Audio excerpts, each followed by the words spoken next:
आप सभी को नमस्कार।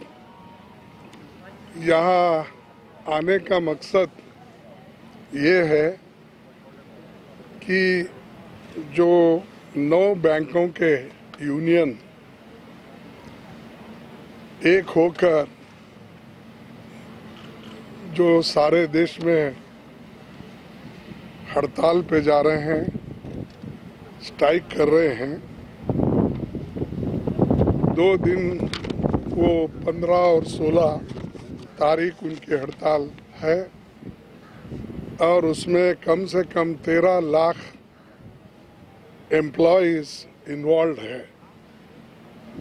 और इसके बाद में 17 मार्च को जनरल इंश्योरेंस कंपनियां और 18 मार्च को LIC कर्मचारी निजीकरण के खिलाफ हड़ताल करने वाले हैं। तो इतने लोग जब हड़ताल पे जा रहे हैं, इनके बारे में सरकार सोच रही नहीं और उनके समस्या को सुलझाने के लिए वो तैयार नहीं है। उनसे बातचीत करने के लिए भी वो आगे नहीं आ रहे हैं। सबसे ज़्यादा ये मैं कहूँगा कि नुकसान गरीब लोगों की है। और कोरोना के वक्त ऐसे अगर लाखों लोग अनएम्प्लॉयड हो जाएंगे तो वो कहाँ जाएंगे। और 12 ये जो राष्ट्रीयकृत बैंक है, जिनमें कम से कम 1 लाख ब्रांचेस हैं और इसमें मैं अभी कहा कि 13 लाख लोग काम करते हैं। और इसमें इन खातेदार लोग जो 75 करोड़ हैं, उनसे भी नहीं पूछा गया या उनसे रिप्रेजेंटेटिव को भी पूछा नहीं गया कि इसको डीनेशनलाइज करना क्या।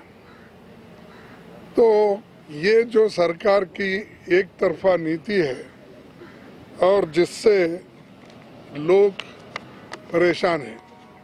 इसके अलावा मैं आपके सामने और एक मुद्दा रखना चाहता हूँ जो बहुत ही बड़ा है कि आप सभी को मालूम है, जब विश्व में आर्थिक संकट थी तो उस वक्त भारत उस संकट से बाहर था। वो खतरा यहाँ नहीं था।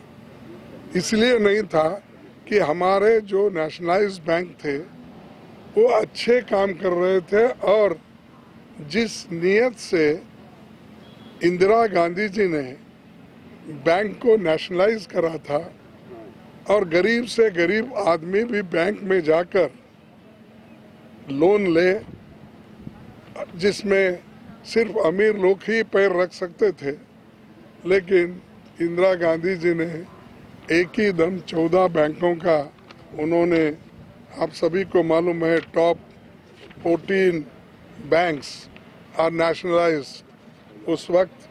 और उसको कामराज चौहान ये सब सारे लोग भी बड़े आदर के साथ इसका स्वागत किए।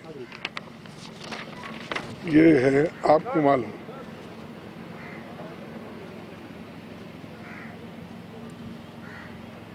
इसका मकसद ही ये था कि गरीब लोग बैंक का फायदा उठाए, उनको लोन मिले, उनके कामकाज चले, छोटे मोटे कारोबार भी, उनको भी MSME है, ऐसे छोटे कारोबारों को भी लोन मिले। लेकिन आज क्या हो रहा है, ये सभी बैंक एक एक करके मर्ज करके ये लॉस में चलाने की कोशिश कर रहे हैं, ताकि ये लॉस में है समझकर प्राइवेट पार्टनर्स इसमें एंटर होना और नेशनलाइज्ड बैंक को प्राइवेटाइज करके चंद लोगों के हाथ में इस देश की संपत्ति को वो रखना चाहते हैं। और चंद लोग, आपको मालूम है उनके मित्र कौन कौन हैं अब वो तो एयरपोर्ट भी ले रहे हैं, 16 एयरपोर्ट और गोडाउन बना रहे हैं। और ये जो 3 काले कानून आ गए हैं तो उसके वजह से वो गोडाउन्स भी बना ले रहे हैं, हर डिस्ट्रिक्ट में गोडाउन बन रहे हैं जो कि ज़्यादा से ज़्यादा माल वहाँ पर स्टॉक करे। तो ये सारी चीज़ें जो हो रही है सिर्फ चंद लोगों के लिए ही ये सरकार कर रही है।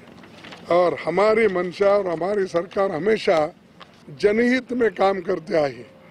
ये दुर्दैव है, हमने फूड सिक्योरिटी एक्ट जैसे लाकर गरीबों की मदद की, कंपलसरी एजुकेशन एक्ट जो है वो लाए और नरेगा जैसे स्कीम लाए और बैंक के राष्ट्रीयकरण भी किए, लैंड रिफॉर्म्स का जो कानून लाकर लोगों को मदद किए। इतने करने के बावजूद भी अच्छे कामों को आज वो अमीरों के हवाले कर रहे हैं। इसीलिए आज ये मुद्दा हम सदन में उठाए थे और खासकर कि जितने भी लोग आज वहाँ पर बैठे हुए हैं उनको सपोर्ट करना ये मकसद हमारा है और हमारा कमिटमेंट भी है। आपको 2-4 आंकड़ा अभी मैं दूंगा कि उससे आपको मालूम होगा कि किस ढंग से नेशनलाइज इंस्टीट्यूशन से, पब्लिक सेक्टर से लोगों को हटाया जा रहा है और वहाँ पर गरीब लोग ज़्यादा काम करते हुए नियरली 50-60% गरीब लोग उसमें काम करते हैं। एक उदाहरण के तौर पर मैं बोलूँगा, 1991 में भारतीय रेल के कर्मचारी की संख्या 18 लाख थी। 2003-04 में वो 14,75,000 हो गई। अब वो घट के 12 लाख कम से कम 12,54,000 हो गई है। तो आप इसी पे समझिए कि 18 लाख से अब कम से कम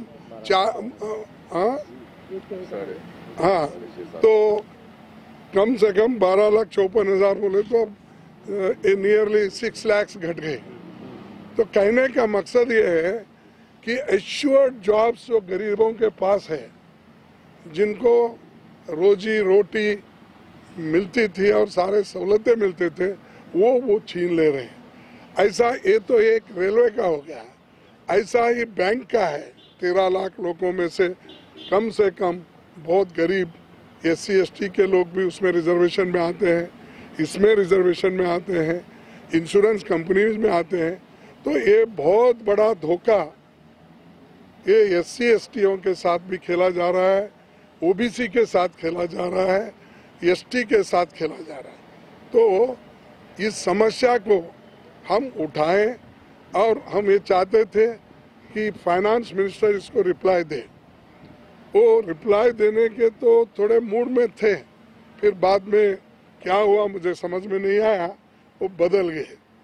तो आज भी हम डिमांड करते हैं सरकार खुल के आए, नेशनलाइज बैंक के वर्कर्स जो आज डिमांड कर रहे हैं उनके डिमांड को माने और जो ये बैंकों का मर्जर करना है, डीनेशनलाइज करना है, वो सब छोड़ दे। तो इसके लिए हमारी लड़ाई थी और आगे भी इस इशू को हम और तरीके से लेंगे, क्योंकि ये 0 आवर में था जिसका उतना समय नहीं मिल सका। फिर हम और हमारे सभी पार्टियां मिलके इसको उठाने की फिर से कोशिश करेंगे और उनको जितना हो सकता वो हम मदद करेंगे। Thank you. शक्ति सिंह कुछ बोलना चाहते हैं? आपके कोविड का कुछ बोलते हैं? चलो, ओके, थैंक यू। बोले नहीं बोलना चाहिए सर एक्सक्यूज मी सर।